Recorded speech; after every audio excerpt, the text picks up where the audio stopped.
ஓம் சாய்ராம். நல்லது நினைப்போம், நல்லது நடக்கும். 48 நாள் தவத்தில் இன்றைக்கி நம்ம 24வது நாளில் இருக்கோம். நேற்றைய பதிவு உங்கள் எல்லாருக்கும் ஞாபகம் இருக்குன்னு நினைக்கிறேன். மதம் பிடித்த 2 பிராமணர்கள், வேத சாஸ்திரங்கள்லாம் எங்களுக்கு தான் தெரியும், எங்களுக்கு மட்டும்தான் முழுவதுமாக தெரியும்னு தலைகணத்தோடு சுற்றிக்கிட்டு இருந்த 2 பிராமணர்களுக்கு சத்குரு ஸ்ரீ நரசிம்ம சரஸ்வதி எப்படி பாடம் புகட்டினார், அவங்களோட தலைகணம் என்ன ஆனது, அவங்க மதம் பிடிச்சு தெரிஞ்சுக்கிட்டு இருந்தாங்க. அவங்களால எண்ணற்ற பிராமணர்களும் குருமார்களும் அது மட்டும் இல்லாமல் சன்னியாசிகளும் வந்து பாதிக்கப்பட்டுட்டு இருந்தாங்க. அவங்கள எல்லாரையும் சத்குரு எப்படி காப்பாற்றினார், அது மட்டும் இல்லாமல் முக்கியமாக இந்த 4 வேதங்களும் எப்படி உருவானது அப்படிங்கிறத சத்குரு ஸ்ரீ நரசிம்ம சரஸ்வதி மூலமாகவே நம்ம இன்னைக்கு தெரிஞ்சுக்க போகிறோம்.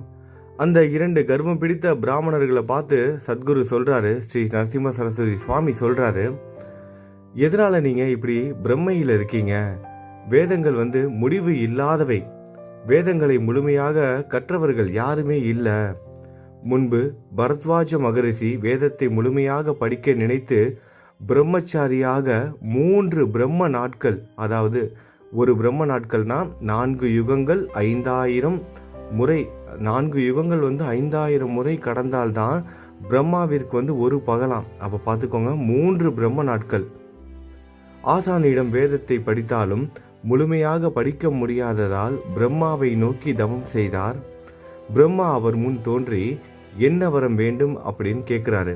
அதற்கு அவர் கேட்குறாரு, அதாவது பரத்வாஜ மகரிஷி கேட்குறாரு, எனக்கு 4 வேதங்களையும் முழுமையாக படிக்க வேண்டும் என்ற கோரிக்கை இருக்கிறது, நீங்கள் கற்றுக்கொடுங்கள் அப்படிங்கிற வரத்தை பரத்வாஜ மகரிஷி வந்து பிரம்மாவை பார்த்து கேட்குறாரு. அதற்கு பிரம்மா சொல்கிறாரு, வேதங்கள் முழுமையாக எனக்கே தெரியாது, அபாரமான வேத குவியலை காட்டுவேன் பார் அப்படின்னு வேத குவியலை காமிக்கிறானாம். பிரம்மாவுக்கே வந்து முழுவதுமாக வேதங்கள் வந்து தெரியாதுன்னு சொல்லிட்டு வேத குவியலை வந்து காமிக்கிறாரு. கோடி சூரியர்களின் ஒளியுடன் ஒளித்து கொண்டு மேருமலை போல் காட்சி கொடுக்குது வேத குவியல்கள் எல்லாம். அதாவது மேருமலை நம்ம எல்லாருக்கும் தெரியும், பார்க்கடலை கடைவதற்காக பயன்படுத்தப்பட்ட மேருமலை. அப்படின்னா பார்த்துக்கோங்க இந்த வேத குவியல் எவ்வளவு பெருசாக இருந்திருக்குன்னு. அது மட்டும் இல்லாமல் கோடி சூரியர்களோட ஒளியோட ஜொலித்து கொண்டு இருக்கிறது. அதை பார்த்த பரத்வாஜர், இதுவரை நான் படித்தது இதில் கொஞ்சம் கூட இல்லை, முழுமையாக படிக்க வேண்டுமென்றால் எத்தனை கல்பங்கள் ஆகும் என்று நினைத்து என்னால் எவ்வளவு படிக்க முடியுமோ அதையே எனக்கு தாருங்கள் என்று கேட்கிறாரு. அப்பொழுது பிரம்மா அபாரமான வேத குவியலிலிருந்து 3 பிடிகள் கொடுத்து இவை முழுமையாக படிக்கும் வரை நீ வாழ்ந்திருப்பாய் என்று கூறினார். 3 பிடியை மட்டும் எடுத்து கொடுக்கிறாரு. அதாவது பரத்வாஜ மகரிஷி தன்னோட வாழ்நாள் முழுவதும் படித்தா கூட அந்த 3 பிடி அளவு தான் வந்து படிக்க முடியுமா. அதனால தான் பிரம்மா வந்து 3 பிடி மட்டும் எடுத்து கொடுக்குறாரு. ஆனால் இதுவரையில் பரத்வாஜருக்கு அதில் கொஞ்சமே படித்து முடிக்க முடியவில்லை. ஆனால் இப்படி 3 பிடி தான் கொடுத்துருக்காரு. அப்படி கொடுத்துமே அந்த 3 பிடியிலேருந்து கூட கொஞ்சம் கூட அவரால் வந்து படிக்க முடியல. இதை தெரிந்து கொண்ட வியாசர் என்ன பண்ணுறாரு, இதை வந்து சிறுமையாக்கி கொடுக்கணும், அதாவது சுருக்கி கொடுக்கணும் அப்படின்னு வியாச முனிவர் வந்து என்ன பண்ணுறாரு, தன்னோட சீடர்கள்ட்டெல்லாம் ஒவ்வொரு பொறுப்பை வந்து கொடுக்குறாரு. முதலில் பைலன் என்ற சீடனை அழைத்து என்ன பண்ணுறாரு, ருக்வேதத்தை வந்து கொடுக்குறாரு. ருக்வேதத்தை பற்றி வந்து விவரிக்கிறாரு. ருக்வேதத்திற்கு கிளை வேதம் வந்து ஆயுர்வேதம், அதன் தேவதை பிரம்மா, அவர் கோத்திரம் ஆத்ரேயச, காயத்ரி சந்தஸ், சிகப்பு நிறம், தாமரை இதழ்கள் போன்ற கண்கள், நல்ல கழுத்து, சுற்று முடிகள், 2 முழம் அளவு கொண்ட உடலுடன் இருப்பார்.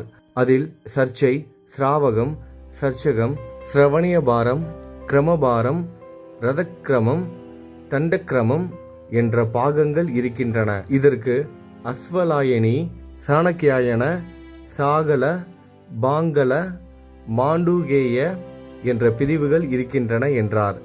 இவ்வளவு பிரிவுகள் வந்து ருக்வேதத்தில் வந்து இருக்குதாம். கால வேகத்தில், அதாவது காலங்கள் போக போக ருக்வேதத்தில் உள்ள நிறைய பாகங்களும் பிரிவுகளும் அழிந்து கொஞ்சம் தான் இப்போ வந்து இருக்கான். இப்பொழுது வியாசர் 2வது சீடனான வைசம்பாயனை அழைத்து யஜுர்வேதத்தை உபதேசித்து அதை பற்றி விவரிக்கிறாரு. யஜுர்வேதத்திற்கு தனுர்வேதம் கிளை வேதம், யஜுர்வேதத்திற்கு தனுர்வேதம் கிளை வேதம், ருத்திரன் அதன் தேவதை, பாரத்வாஜ கோத்திரம், திருஷ்டுப் சாந்தசி, தாமரை நிறம், 5 முழம் உயரம், அகலமான கண்கள் கொண்ட உடல். யஜுர்வேதம் யக்கியங்கள் பற்றி விரிவாக விவரிக்கிறது. பிரதிப்பதம், அனுபதம், சந்தசசி, பாசை, தர்மம், மீமாம்சம், நியாயம், தர்க்கம் என்ற 8 கிளை பாகங்கள், சிட்சை, கல்பம், வியாகரணம், நிருக்தம், சந்தசு, ஜோதிஷம் என்ற 6 அங்கங்கள் இருக்கின்றன. இதில் 85 அத்தியாயங்களில் தற்பொழுது 18 அத்தியாயங்கள் மட்டுமே இருக்கின்றன என்றார். அதாவது மொத்தம் 85 அத்தியாயங்கள்ல யஜுர்வேதத்தில் இருக்கும் 85 அத்தியாயங்களை இப்பொழுது 18 அத்தியாயம் மட்டும்தான் இப்ப இருக்கான். அடுத்ததாக வியாசர் என்ன பண்றாரு, 3வது சீடரான ஜெய்மினியை அழைத்து சாம வேதத்தை உபதேசித்து அதை பற்றி விவரிக்கிறாரு. விஷ்ணு அதன் தேவதை, ஜெகதி, சந்தசி, காசியபச கோத்திரம், காந்தர் வேதம் கிளை வேதம், நல்ல வெள்ளை நிற துணியை உடலில் சுற்றி கொண்டு தண்டத்தை ஏந்தி 6 முழ உயரத்துடன் வெண்ணிறம் கொண்டவராக இருப்பார். சாம வேதத்திற்கு 1000 கிளைகள் இருக்கின்றன. இந்த சாம வேதத்தை முழுமையாக படித்தவர் அந்த நாராயணன் தவிர வேற யாருமே இல்லை. பிறகு வியாசர் என்ன பண்றாரு, 4வது சீடனான சுமந்தனை அழைத்து அதர்வண வேதத்தை உபதேசித்து அதை பற்றி விவரித்தார். அஸ்திர வேதம் இதற்கு உபவேதம். இதன் தேவதை இந்திரன். திருஷ்டுப் பைஜானிகம் கோத்திரம், தீக்ஷணமான ரூபம், கருப்பு நிறம், 7 முழ உயரம், 9 கிளைகள், 5 கல்பங்கள் உள்ளன என்றார்.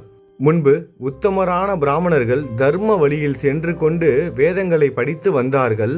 முந்திய காலத்தின பிராமணர்களிடம் தைத்துவம், மகத்துவம் இருந்தது. ஆனால் கலியுகத்தில் அவர்கள் தங்களின் தர்மத்தை கைவிட்டு வேதங்களை படிப்பதினால் தற்பெருமை கொண்டு பணத்திற்கு ஆசைப்பட்டு நம் மதத்தை வெறுக்கும் மன்னர்கள் முன் வேதங்களை சொல்வதினால் அவற்றுக்கு சக்தியும் மகிமையும் இல்லாமல் போயிற்று. முன்பு வேதங்களின் எதிர் ரூபமாக பிராமணர்கள் இருந்து வந்தார்கள். அதாவது எதிர் ரூபங்கள் அப்படின்னா வேதங்களோட பிரதிபலிப்பா பிராமணர்கள் இருந்து வந்தார்கள். அதனால பிராமணர்கள் அப்ப எல்லாம் நில மன்னர்கள் என்று போற்றப்பட்டார்களாம். மேலும் மன்னர்கள் கூட அவங்கள சேவித்தார்களாம். மன்னர்கள் கொடுக்கும் செல்வத்தை மறுத்து போகங்களை வெறுத்து வந்தார்கள்.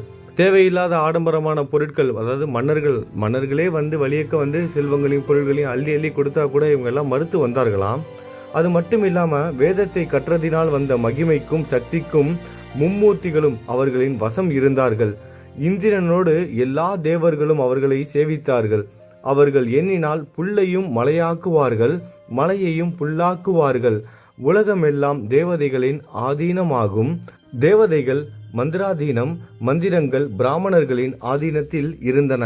அவர்களை திருமாலும் பூஜித்தார். ஆனால் இப்பொழுது வேதங்களை அவமதிக்கும் அவர்கள் முன் பணத்திற்காகவும் வரட்டு கௌரவத்திற்காகவும் வேதங்களை சொல்லுகிற அளவுக்கு நீங்கள் மிக மிக மோசமாக செயல்படுறீங்க. இப்படிப்பட்ட உங்களோட முகத்தை கூட பார்க்க கூடாது. நீங்கள் மதிக்கட்டு வேதங்களை முழுமையாக படித்தவர்கள் என்று கர்வம் கொண்டு பிராமணர்களை துன்புறுத்துகிறீர்கள். இது உங்களுக்கு நல்லது அல்ல. இதனால் உங்களுக்கு என்ன லாபம்? அதுவும் இல்லாமல் என் சீடன் திருவிக்கிரம பாரதியையும் ஜெயபத்திரம் கொடு என்று துன்புறுத்தி இருக்கீங்க. சுவாமிகள் நரசிம்ம சரஸ்வதி கேட்குறாரு. இது எல்லா விளக்கத்தையும் கொடுத்துட்டு இப்படி இருக்கும்போது நீங்க தான் எல்லாத்தையும் படித்து முடித்தவங்கன்னு உங்களால் எப்படி சொல்ல முடியுது? எப்படி தலைகணத்தோடு சுற்றுறீங்க? நீங்கள் எத்தனையோ பிராமணர்களையும் இவங்களெல்லாம் வேதங்கள் படித்தவங்களெல்லாம் நீங்கள் துன்புறுத்துறீங்க. இப்போ கடைசியாக ஆட்டை கடிச்சு மாட்டை கடிச்சு என்னோட சீடன்கிட்டயே வந்துட்டீங்க, திருவிக்கிரம பாரதிக்கிட்டே வந்துடுறீங்க. அது மட்டும் இல்லாமல் ஜெயபத்திரம் எழுதி கொடுக்க சொல்லி துன்புறுத்துறீங்க. இப்படி உங்களை தூண்டி விட்டது யாரு அப்படின்னு கேள்வி கேட்குறாரு.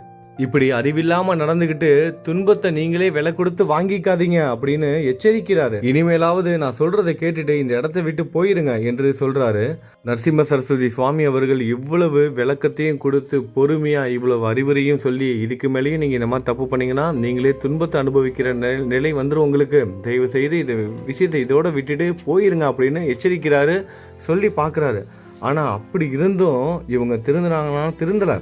அதே அளவு மூர்க்கத்தனத்தோட தங்களோட பிடிவாதத்தை விடாம அதே மாதிரியே நடந்துக்கிறாங்க. உங்கள்ட்ட இருந்து நாங்க வெற்றி பத்திரத்தை எழுதி வாங்கிக்காம போனோம் அப்படின்னா எங்களுக்கு அவமானம். அது மட்டும் இல்லாம எங்களோட மன்னருக்கும் அவமானம். நீங்க வெற்றி பத்திரத்தை எழுதி கொடுத்தா மட்டும்தான் நாங்க இந்த இடத்த விட்டு போவோம்னு நரசிம்ம சரஸ்வதி சுவாமிகளை பார்த்து சொல்றாங்க. அந்த இடத்துலயே தான் நிப்போம், நீங்க எழுதி கொடுங்கன்னு ஒத்த காலில் நிக்கிறாங்க. அப்பொழுது ஸ்ரீ குரு அவர்களிடம் சொல்றாரு, நீங்கள் கோரியதை இப்பொழுதே நான் செய்கிறேன் என்று கூறி அந்த வழியாக சென்று கொண்டிருந்த ஒருவனை கூப்பிடுறாரு. நீங்க சொல்றத நான் இப்பயே செய்யறேன், சுவாமிகளுக்கு தெரிஞ்சிருச்சு இவங்களுக்கு எவ்வளோதான் அறிவுரை சொன்னாலும் திருந்த மாட்டுறாங்க அப்படின்னு தெரிஞ்சுக்கிட்டு அவர் என்ன பண்ணுறாரு, அவரோட திருவிளையாடலாம் ஆரம்பிச்சிட்டாரு. நீங்கள் கொஞ்சம் வெயிட் பண்ணுங்கள், நீங்கள் சொல்கிறத நான் செய்கிறேன் அப்படின்னு சொல்லிட்டு அவனை நிற்க வச்சுட்டு அந்த வழியாக ஒருத்தர் வந்து நடந்து போயிட்டு இருக்கான். ஒருத்தன் அவனை வந்து கூப்பிட்டு விசாரிக்கிறாரு. இவங்க முன்னாடியே நடந்துகிட்டு இருக்கு. இருங்க, உங்களுக்கு வந்து வெற்றி பத்திரத்தை எழுதி கொடுக்குறோம் அப்படின்னு சொல்லிட்டு அந்த வழியாக ஒருத்தர் நடந்து போயிட்டு இருக்கான். அந்த சமயத்தில் அவனை கூப்பிட்டு விசாரிக்கிறாரு, நீ யார், எங்கேருந்து வர அப்படின்னு விசாரிக்கவும் அவன் வந்து சொல்கிறான், சுவாமி பக்கத்தில் வரல, கொஞ்சம் தள்ளி நின்று அவன் சொல்கிறான், நான் வந்து ஒரு ஆதி திராவிட மக்கள் இனத்தை சேர்ந்தவன், ஒரு குப்பையில் அதாவது ஒரு குடிசையில் தான் வந்து வாழ்ந்துக்கிட்டு இருக்கேன், என்னோட பேர் வந்து மாதங்கன் அப்படின்னு சொல்கிறான். அப்படி சொல்லிட்டு குருவை வந்து கும்பிடுறான். ஸ்ரீ குரு என்ன பண்ணுறாரு, ஒரு முறை தனது கருணை பார்வையை அவன் மேல் செலுத்துறாரு. ஸ்ரீ நரசிம்ம சரஸ்வதி கருணையோடு ஒரு முறை அவனை வந்து பார்க்குறாரு. அது மட்டும் இல்லாமல் தன்னோட சீடனை ஒருத்தனை கூப்பிட்டு தண்டத்தை வந்து கையில் கொடுத்து அந்த தண்டத்தின் மூலமாக அவன் நின்றுட்டு இருக்காங்க. அவன் முன்னாடி வந்து 7 கோடுகள் வந்து போட சொல்கிறாரு, தரையில் 7 கோடுகள் போட சொல்கிறாரு. அதுக்கப்புறம் அவன் மேலே வந்து விபூதியை வந்து தூவுறாரு. முதல் கோட்டின் மேல் நிற்க சொல்கிறாரு. நல்லா ஞாபகம் வச்சுக்கோங்க, கொஞ்சம் கூட படிப்பறிவே இல்லாத ஒரு ஆள், சாதாரண குப்பத்தில் வசிக்கிற ஒரு ஆள். இப்போ சுவாமிகள் அவன் முன்னாடி வந்து 7 கோடுகள் வந்து போட சொன்னார். தன்னோட சீடன் மூலமாக 7 கோடுகள் போட்டிருக்காங்க. உடல் முழுவதும் விபூதியை வந்து பூசி விட்டுட்டாங்க அவனுக்கு. முதல் கோட்டில் நிற்க வச்சு அவனோட பேர் என்ன அப்படின்னு கேட்குறாரு. அவனோட பேர் இப்போ வந்து மாதங்கன். ஆனால் அந்த முதல் கோட்டில் நின்ன உடனே அவனோட பேரை என்ன சொல்கிறான்னா மைந்தன் அப்படின்னு சொல்கிறான். அதுக்கப்புறம் 2வது கோட்டின் மேல் நிற்க வைத்து கேட்குறாரு. அப்போ கிராதகன் அப்படின்னு சொல்கிறான். 3வது கோட்டின் மேல் நிற்க வைத்து சொல்லும்போது நதிக்கரையில் இருக்கும் கங்காபுரத்தின் என பெயர் இருக்கும் காபுகுலத்தை சேர்ந்தவன் அப்படிங்கிறத சொல்கிறான். அதுக்கப்புறம் 4வது கோட்டின் மேல் நிற்க வைத்து கேட்கும்போது சூத்திரன் அப்படின்னு சொல்கிறான். 5வது கோட்டின் மேல் வந்து சோமதத்தன் என்ற வணிகர் என்றும், 6வது கோட்டின் மேல் வந்து கோதாவரி என்ற சத்திரியன் என்றும், 7வது கோட்டின் மேல் வந்து வேதங்களையும் சாஸ்திரங்களையும் படித்த பிராமண பண்டிதர் என்றும் கூறினான். ஒவ்வொரு கோட்டில் நிற்கும் போதும் அவனுக்கு 7 ஜென்ம ஞாபகங்களும் வந்து அவன் 7 ஜென்மத்திலையும் அவன் யார், என்ன பண்ணான், அவனோட பேர் என்ன, அவனோட கோத்திரம் என்ன, குலம் என்னன்னு முழுவதுமாக சொல்கிறான். அந்த 7வது கோட்டின் மேல் வந்து நிற்கும்போது தான் சொல்கிறான், வேதங்களையும் சாஸ்திரங்களையும் படித்த பிராமண பண்டிதர் என்று சொல்கிறான். அப்பொழுது ஸ்ரீ குரு அவனை பார்த்து, வேதத்தில் இந்த 2 பிராமணர்களுடன் வாதாடு அப்படின்னு சொல்கிறாரு. இப்போ 2 பேர் வந்து வாதாடுறதுக்காக ஒத்த காலில் நின்றுட்டு இருக்காங்களே, அவங்க கூட இவனை வந்து வாதாட சொல்கிறாரு. யாரை? சாதாரண ஒரு குப்பத்தில் வசிக்கும் படிப்பறிவு இல்லாத ஒரு எளிமையான ஒரு நபரை 7வது கோட்டின் மேல் நிற்க வைத்தவொடனே அவனுக்கு அனைத்தும் ஞாபகம் வந்துடுது. அவன் 7 பிறவிகளுக்கு முன் அனைத்தும் கற்று தேர்ந்த ஒரு பிராமணராக இருக்கான். 4 வேதங்களையும் கற்று தேர்ந்த ஒரு பிராமணராக இருந்திருக்கான். அவனை வாதாட சொல்கிறாரு இந்த 2 பேரோட. அவனும் சுவாமி சொன்னவனே வாதாடுவதற்கு தயாராகிறான். அதை பார்த்த அந்த 2 பிராமணர்களும் பயந்து போகிறாங்க. பேச்சடங்கி நடுக்கத்துடன் ஸ்ரீ குருவின் பாதங்கள் மேல் விழுந்து, சுவாமி, நீங்கள் மும்மூர்த்திகளின் அவதாரம் ஆகும், ஆக்கல் காத்தல் அழித்தல் செய்யக்கூடியவர்கள். நாங்கள் அகந்தையால் பிராமணர்களை அவமானித்தோம். எங்களுக்கு கல்வி கற்று தந்த ஆசானின் கூற்றை மீறி பணத்துக்காகவும் பொருளுக்கும் ஆசைப்பட்டு வேதங்களை அவமதிக்கும் மன்னர்கள் முன் வேதத்தை சொன்னோம். எங்களை மன்னித்து காப்பாற்றுங்கள் என்று வேண்டினார்கள். இந்த மதம் பிடிச்ச 2 பேரும் சுவாமியோட காலில் விழுந்து அழுகிறாங்க. சுவாமி, என்னை மன்னிச்சிடுங்க, நாங்கள் தவறாக நடந்துக்கிட்டோம், நாங்கள் செய்தது தவறு தான் அப்படின்னு சொல்லிட்டு மன்னிப்பு கேட்குறாங்க. நீங்கள் செய்தது சாதாரண தவறு கிடையாது, மிகப்பெரிய பாவம், அதனால் நீங்கள் பிரம்ம ராட்சசர்களாக மாறிடுவீங்க அப்படின்னு சொல்கிறாரு. நீங்கள் செய்த தவறை நீங்கள் வந்து உணர்ந்துட்டீங்க, நீங்கள் செய்த தவறை நீங்கள் உணர்ந்துட்டீங்க, அதனால் நீங்கள் பிரம்ம ராட்சசர்களாக ஆனால் கூட 12 வருடங்கள் ஆனதுக்கு அப்புறம் நாராயண வாகத்தை கேட்பதினால் ராட்சச பிறவியிலிருந்து விடுதலை பெறுவீர்கள் என்று கூறினார். இந்த இருவரும் ஸ்ரீ குருவிடமிருந்து விடைபெற்று கிராமத்தின் எல்லையை கடந்த உடனே மார்பு வழி வந்து இறந்து மறுபிறவியில் ராட்சசர்களாக பிறந்து குரு கூறியது போல் நாராயண வாகம் கேட்டு நற்கதி அடைந்தார்கள். இப்போ நம்ம வந்து தெரிஞ்சுக்கிட்டோம் இந்த 2 பேருக்கு என்ன நடந்துச்சு, அந்த மதம் பிடிச்சு தெரிஞ்சுக்கிட்டு இருந்த 2 பேருக்கு என்ன நடந்துச்சு நம்ம தெரிஞ்சுக்கிட்டோம். ஆனால் இனிமே தான் கதையே ஆரம்பிக்க போகுது. சாதாரண ஒரு படிப்பறிவு இல்லாத ஒரு ஆள், அவனுக்கு இப்போ 7 ஜென்ம ஞாபகமும் வந்துருச்சு. இப்போ சாதாரண ஒரு குப்பத்தில் ஒரு குடிசையில் வாழ்கிற ஒரு சாதாரண ஒரு ஆள் இப்போ அனைத்து வேதங்களையும் கற்று தேர்ந்த ஒரு பண்டிதர் மாதிரி இருக்கார். ஏன்னா அவருக்கு பூர்வ ஜென்ம ஞாபகங்கள்லாம் வந்துருச்சு. இப்போ என்ன நடக்க போகுது, அவரோட வாழ்க்கை எப்படிலாம் திசை மாறப் போகுது, பூர்வ ஜென்ம ஞாபகங்கள் வந்தனால அந்த நபரோட சாதாரணமாக நடந்து போயிட்டு இருந்தார், அவரோட வாழ்க்கையில் என்னென்ன திருப்பங்கள்லாம் நடக்க போகுதுங்கிறத தான் சுவாரஸ்யமாக நம்ம நாளைக்கு பதிவில் கேட்க போகிறோம். நல்லது நினைப்போம், நல்லது நடக்கும். ஓம் சாய்ராம்.